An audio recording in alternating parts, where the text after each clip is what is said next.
Mammoth Wolfgang Van Halen. Mammoth 2. Second studio album from Mammoth Wolfgang Van Halen. Or Mammoth WVH, aka Wolfgang Van Halen, son of Eddie, nephew to Alex. Yeah. And you might have known him in the later era, on the very last album that he wound up playing bass for in place of original bass player, why am I blanking on it? I shouldn't. Mark Anthony, there we go. Or Mike Anthony, I think. Anyways. And then eventually did bass for Tremonti for around the Cauterize Dust era of that project. And stuck around until Eddie's passing, and then pretty much decided to finally release his stuff. And then this follow-up is clearly he had a little more time to adjust with it, what he was doing from the last record. I still don't know if I want to say it's better or not. It probably should be at points, but I don't know if it is better as a whole in comparison to what we got from the debut for sure. Though I will say that if we are going to compare his dad's legacy with him in terms of like the leaps of levels at this point, in terms of creativity between these two records that he's done, he went from making his own Van Halen 1 with Mammoth, with the self-titled Mammoth WVH record, and went straight into Women and Children First instead of giving us the Van Halen 2 type record with Mammoth 2. So you know. That's kind of what we got. And what I think we did get, because he's starting to showcase some of his other influences that he's cited before. And I wish he would utilize it more, but it's clear he's trying to find a way to bring some of those influences in as best as he can while still maintaining some of his credibility as in mainstream rock. So when he should be embracing more modern rock in the same sense as how Alter Bridge has been doing. In fact, he's kind of may as well have added some of the Alter Bridge Tremonti stuff in here as well. Which it's not like it wasn't obvious before, but you can still also tell the Foo Fighters' influence is very heavy here as well. On tracks like, and once again, just like the last record, he's done everything. He's multi-instrumentalist. He's done everything from vocals to the drums to the bass and the guitars. Possibly some of the piano work that's on some of these tracks here, including the 10 tracks. I mean, Right's not a bad opener. Then we get into the singles Like a Pastime and Another Celebration at the End of the World, which Another Celebration at the End of the World was a great first start into this, and it was willing to show that he was willing to leave us off from what he gave us a taste of, and then showed a little something more, and his ability to prove that he could still shred. In fact, he's shredding a lot more this time around compared to the last record, which was something that was considered a complaint, and I'm hoping it shuts those sons of bitches up, personally. I will say some of because of the comparisons to the last record, it becomes clear with the moments for me that are more fillerish, I guess, by the standards he's set, at least. With tracks like Miles Above Me and Waiting are being more the examples of it, but it's still tasteful and very solid though, so it's hard to say no to it. I know a lot of people want to talk up Better Than You, but honestly, I wish they would have switched Better Than You and Take a Bow, because literally not just because of the title, but if you heard the damn song, you'd understood why I would have switched those two completely. Because Take a Bow, I think, should have ended this album. Better Than You's not bad, but I don't think it should have ended this record. Not sure why he thought it would have been a good, I guess compared to what we were getting from the previous tracks in Erase Me and Waiting. I'm Alright is decent. It's not one of the stronger singles to me, at least not in the same sense as the songs the previous singles, Like a Pastime, Another Celebration at the End of the World, and Take a Bow. Which Take a Bow to me is, I think, one of the better tracks, especially in the same sense of him doing his shreddy stuff that's clearly, obviously taking a lot from from his dad, without question. Whether or not he intends to or not is an entirely different story, but it just comes across that. It just kind of does come across in that way. Not in a bad, but in a tasteful way, but not in an, oh God, in a tasteful and like, yeah, he'd be proud kind of way. Not a, oh God, why'd you do, not a way that would make you go, oh, make you cringe, face palm, and think that Eddie would go roll in his grave. No, none of that latter stuff. The former is luckily what's happening here, which I'm very happy. Even it's definitely more Eddie smiling down at him instead of him rolling in his grave. I'm just saying.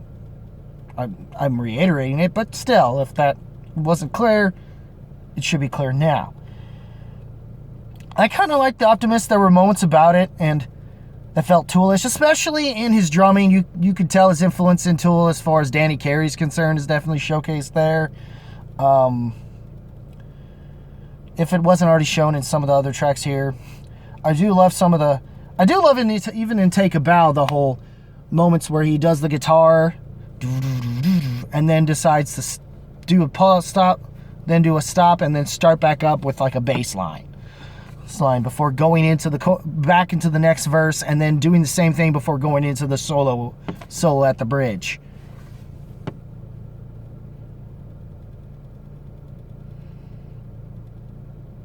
But yeah, personally, after Take a Bow, it does start to I feel like it loses itself a little bit. So I'm Alright aren't bad tracks, but I do feel like after that, the later three tracks, Better Than You does what it needs to do to close this out on as good a note as it can, but I personally still feel it wasn't as strong of a note as if it would have been Take a Bow. Other than that, I can't remember what I graded the last record, to be fairly honest with you. I might have given it the horns. And you know what? Yeah, it's gonna be a kind of a light horns for me. I don't know for sure.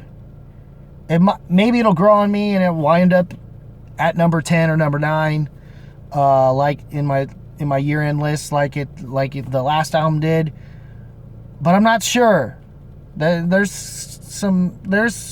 Despite my feelings on 22-3 and music in general, minus some country here and there, at least the more alternative-based country stuff. Yeah, more so than mainstream, despite some of the traction it's getting, even though the representation of it is terrible, minus Chris Stapleton's White Horse and that cover of Fast Car from Luke Combs, I guess. But it's neither here nor there. It has nothing to do with what this album is. But yeah, that's where my thoughts are on that, if you're kind of wondering for some reason. But yeah, if you enjoyed the last record, but we're also hoping for him to do a little something more, than just him regurgitating Foo Fighters, which I would understand you wanting him to bring a little more of something, especially since we got already a great Foo Fighters record. Granted, I'm sure this is probably produced in a way that hopefully people who bothered to buy their more expensive in-ears would be able to get something out of more.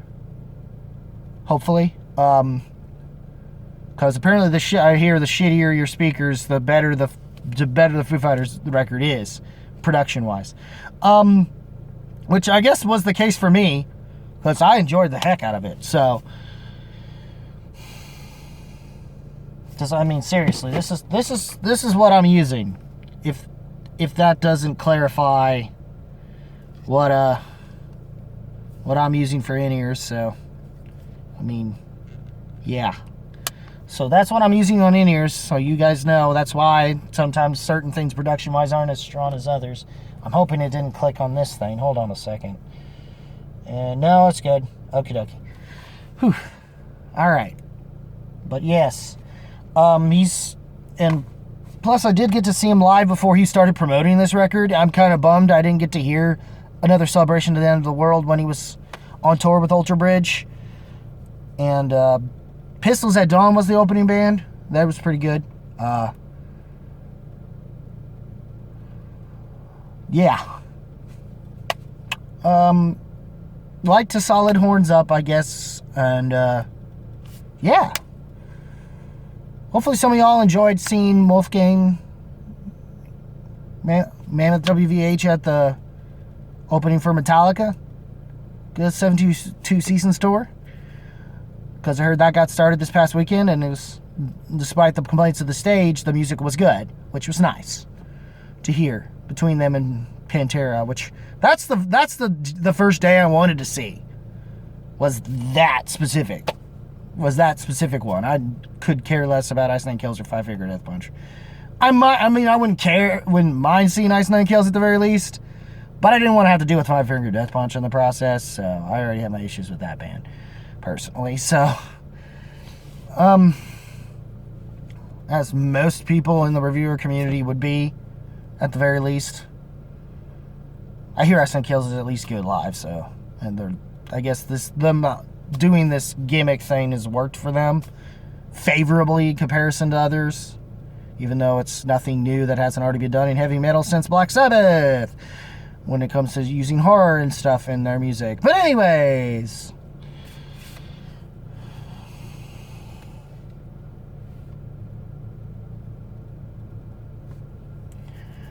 yeah, what did you guys think of this album? Hopefully you liked it just as much, if not possibly more than I did. If so, leave a comment below, let me know. If you like this video, rock that like button with the rest if you must. Hit the subscribe button, click that notification bell to see all my videos, hopefully. And it'll hopefully help the algorithm to get them to, notice a little bit. And as always, guys, keep it random, keep it real, keep it rocking. I'll see you in the next video. Take care, y'all.